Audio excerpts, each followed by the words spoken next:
Dear students, आज के इस वीडियो में मैं क्लास 10th के स्टूडेंट्स के लिए साइंस में बायोलॉजी के 15th लेसन आवर एनवायरनमेंट अर्थात हमारा पर्यावरण में आपको फूड वेब, फूड चेन के बारे में जानकारी दे रहा हूँ। तो फर्स्ट ऑफ ऑल सबसे पहले मैं आपको फूड चेन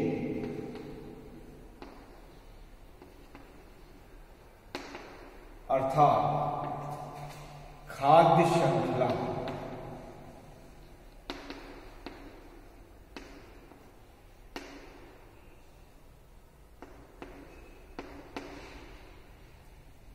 के बारे में जानकारी दे रहा हूं कि खाद्य श्रृंखला क्या होती है।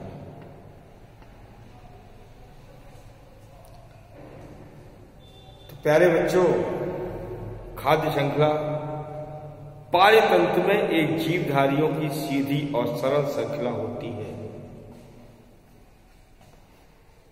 तो जीवधारियों की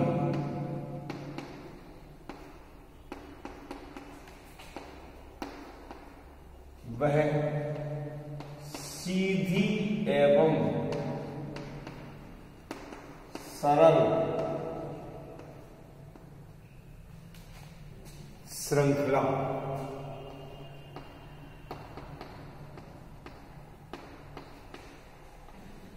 जिसके सभी जीवधारी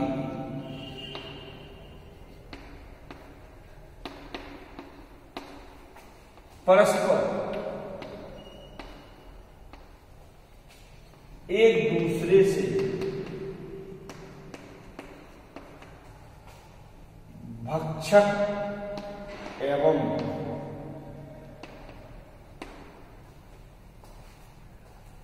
भोज्य पदार्थ के रूप में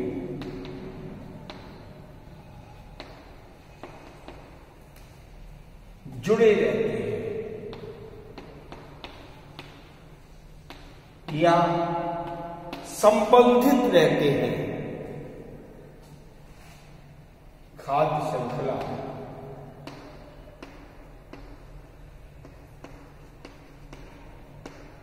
कहलाती है।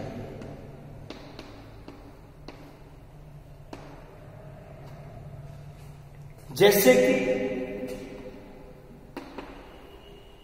मान लीजिए कि किसी भी इकोसिस्टम में सबसे पहले जो फूड मटेरियल है वो कौन तैयार करता है? ग्रीन प्लांट्स, अर्थात सूर्य से आने वाले प्रकाश को सबसे पहले हरे पौधे कैप्चर करते हैं। तो सूर्य का प्रकाश, इस सूर्य के प्रकाश को किसने ग्रहण किया? हरे पौधे ने। क्यों? क्योंकि इनमें ग्रीन पिगमेंट है, क्लोरोफिल है।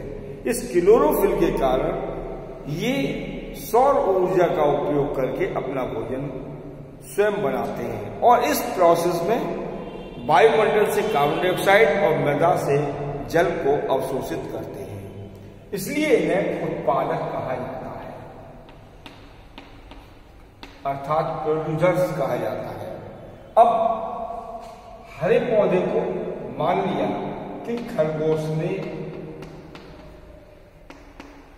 खाया, अर्थात हरे पौधे से अपना भोजन खरगोश ने लिया। खरगोश एक शाकाहारी प्राणी है। यह फर्स्ट ऑर्डर, प्रथम श्रेणी का उपभोक्ता कहलाएगा। खरगोश को मान लिया कि भेड़िया ने खाया।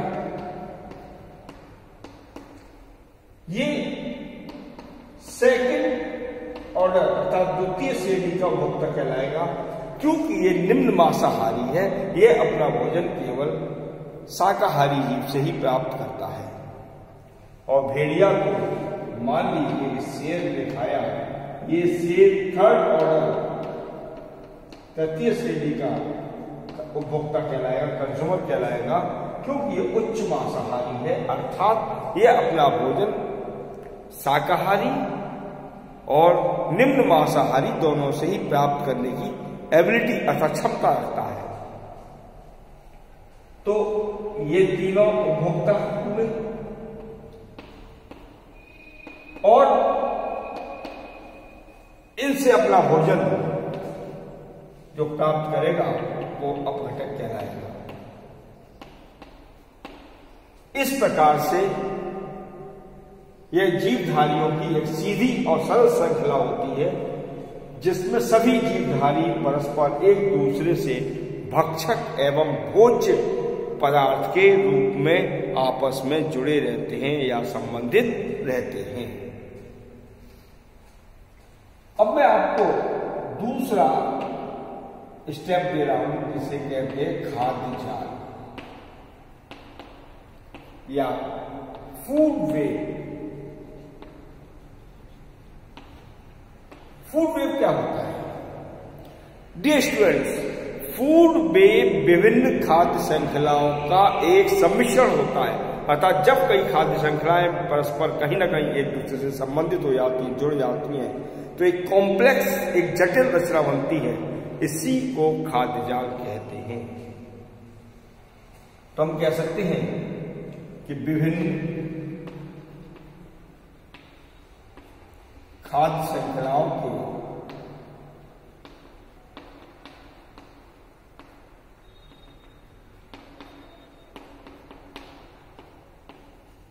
पारस्परिक आपसी संबंध से एक जटिल अर्थात कॉम्प्लेक्स रूप या स्थिति उत्पन्न होती है,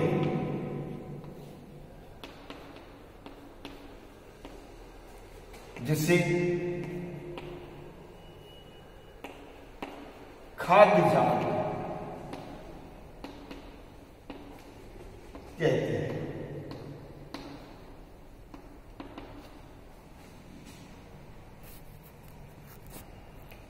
जैसे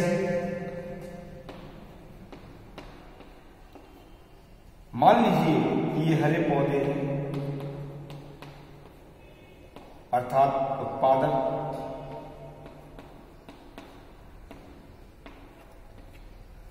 इससे अपना भोजन मान लिया कि किसी कीट ने लिया है। कीट को मेढक ने खाया, मेढक को सर्प ने और सर्प को बाज ने खाया। अर्थात हम कह सकते हैं कि कीट जो कि एक शाकाहारी जीव है, यह अपना भोजन हरे पौधे से प्राप्त कर रहा है और इससे अपना भोजन मेढक ले रहा है और मेढक को भोजन के रूप में सर्प द्वारा ग्रहण किया जा रहा है और सर्प से भोजन बाज को मिल रहा है। जरूरी नहीं है कि ये हरे पौधे को कीट ही खाए, हो सकता है कि हरे पौधे को चूहे ने खा लिया, चूहे को सर्प ने खा लिया और सर्प को बाज ने, या इस चूहे से अपना भोजन बाज भी प्राप्त कर सकता है। इसके अलावा इस से अपना भोजन खरगोश ने प्राप्त किया और खरगोश को सीधे बाज ने यूज कर लिया।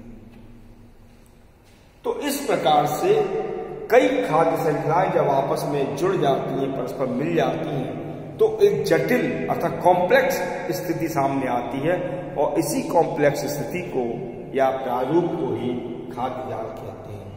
तो डियर स्टूडेंट्स, अब प्रश्न ये उठता है कि दोनों स्थितियों में क्या अंतर है? What is the difference between food chain and food web? देखिए, फूड चेन जीवधारियों की एक सीधी और सरल श्रृंखला होती है जिसमें एक जीव दूसरे जीव से सीधे लिंक होता है, जुड़ा रहता है। जबकि खाद्य जाल में एक जीव दूसरे जीव से जुड़ा हुआ है, लेकिन ये एक नेट के रूप में, एक जाल के रूप में, अर्थात कई खाद्य श्रृंखलाओं का सम्मिश्रण ही खाद्य जाल कहलाता है। इसमें एनर्जी फ्लो अर्थात ऊर्जा का प्रवाह एक दिशी होता है और एक दिशी होते हुए भी एक ही पथ से अर्थात रास्ते से होकर होता है। जबकि फूड वेव में एनर्जी का जो फ्लो है ये यूनिडायरेक्शनल तो है, एक दिशी तो है, लेकिन यूनिडायरेक्शनल होते हुए भी मल्टी पैसेज या कई पथों से होकर के होता है। यदि खाद्य श्रृंखला में किसी भी पोषक स्तर को हटा दिया जाए तो फूड चेन डैमेज हो जाएगी, नष्ट हो जाएगी। बट फूड वेब में ऐसा नहीं है कि अगर हम किसी भी एक जीव को हटा दें तो खाद्य जाल का प्रारूप नष्ट हो गया, ऐसा नहीं होता है। अब मैं आपको, जैसा कि स्क्रीन बोर्ड पर आप लिखा हुआ देख रहे हैं, 10% रूल ऑफ लिंडेमान अर्थात लिंडेमान का 10% ऊर्जा का नियम क्या है, ये मैं आपको जानकारी दे रहा हूं। तो डियर स्टूडेंट्स, जो एनर्जी फ्लो होता है, ऊर्जा का प्रवाह खाद्य श्रृंखला में या पाचतंत्र में, ये क्या होता है कि एक पोषक स्तर से केवल टोटल एनर्जी का 10% ही एनर्जी ट्रांसफर होती है, केवल 10% भाग ही ट्रांसफर होता है, जबकि 90% भाग अन्य क्रियाओं में प्रयोग कर लिया जाता है। तो इस नियम के अनुसार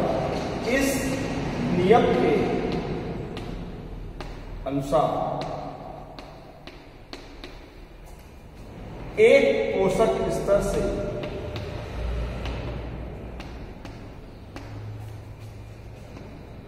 दूसरे पोषक स्तर तक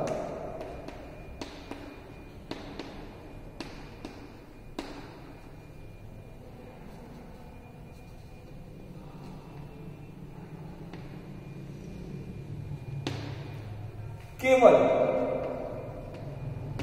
कुल ऊर्जा का 10% भाग ही स्थानांतरित होता है, जबकि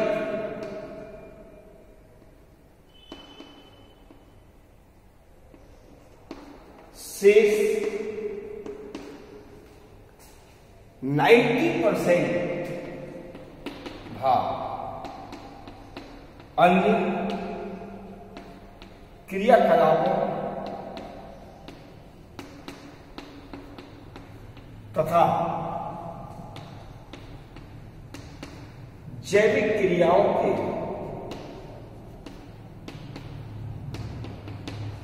संपादन में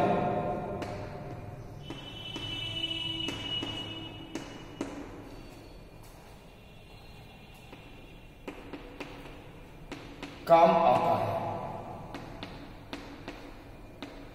इसी को लिंडेमान का 10% रूल कहा जाता है।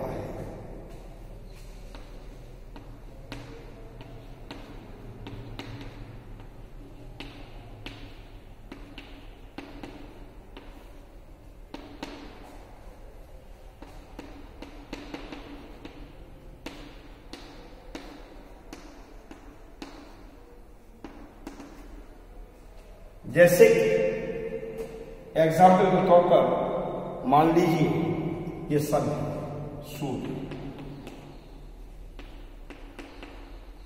सूर्य से जो ऊर्जा आ रही है ये लाइट के रूप में आ रही है, लाइट एनर्जी। इस सौर ऊर्जा का उपयोग ग्रीन प्लांट्स अपना भोजन बनाने में करते हैं, अर्थात यहां पर क्या होगा, फोटोसिंथेसिस। इस फोटोसिंथेसिस की प्रक्रिया में ग्रीन प्लांट्स सूर्य से प्राप्त ऊर्जा का कुछ भाग, क्योंकि जो ऊर्जा सूर्य से आ रही है पौधों पर, उसमें से कुछ भाग पौधों द्वारा अवशोषित किया जाता है और शेष भाग परावर्तित होकर के वापस चला जाता है। तो इस प्रकार से सोलर एनर्जी को अर्थात लाइट एनर्जी को प्लांट्स अपने अंदर केमिकली एनर्जी के रूप में परिवर्तित करके स्टोर कर लेते हैं। मान लीजिए कि ग्रीन प्लांट्स में 1000 कैलोरी 1000 कैलोरी एनर्जी स्टोर हुई। इन्होंने 1000 कैलोरी एनर्जी को स्टोर किया अपने अंदर। अब इससे अपना फूड किसने लिया, खरगोश ने। तो खरगोश जो फर्स्ट ऑर्डर कंज्यूमर है, अर्थात प्रथम श्रेणी का जो उपभोक्ता है, इसको इस ऊर्जा का पौधों के अंदर जो एनर्जी स्टोर है, इसका केवल 10% भाग ही ट्रांसफर होगा। तो 1000 का डियर 10% केवल 100 कैलोरी एनर्जी, तो 100 कैलोरी एनर्जी ट्रांसफर होगा। अब मान लीजिए कि इस खरगोश को भेड़िया ने भोजन के रूप में ग्रहण किया, तो इस खरगोश के अंदर जो एनर्जी स्टोर्ड है, उस एनर्जी का केवल 10% पार्ट, अर्थात केवल 10 कैलोरी एनर्जी ही भेड़िया में ट्रांसफर होगी और शेष 90% खरगोश के द्वारा अपनी विभिन्न जैविक क्रियाओं के लिए प्रयोग कर ली जाएगी। और इस भेड़िया से भोजन शेर ने प्राप्त किया। तो जो भोजन शेर को प्राप्त हो रहा है, उस भोजन में 10 कैलोरी का 10% अर्थात ओनली केवल 1 कैलोरी एनर्जी ही केवल शेर को ट्रांसफर होगी। इस प्रकार से जब ऊर्जा एक पोषक स्तर से दूसरे पोषक स्तर पर पहुंचती है, तो उसका केवल 10% भाग ही स्थानांतरित होता है और शेष 90% भाग अन्य क्रियाकलापों में प्रयोग कर लिया जाता है। इसी को लिंडेमान का 10% रूल कहा जाता है। तो डियर स्टूडेंट्स, आज के वीडियो में मैंने आपको फूड चेन, फूड वेब और 10% रूल के बारे में जानकारी दी। यदि आपको मेरा वीडियो अच्छा लग रहा हो तो उसे लाइक और शेयर करना ना भूलें। साथ ही जिन विद्यार्थियों ने मेरे चैनल को सब्सक्राइब नहीं किया है, वे इसे तुरंत सब्सक्राइब कर लें ताकि आने वाले वीडियोज की नोटिफिकेशन आपको सबसे पहले उपलब्ध हो सके। Thank you.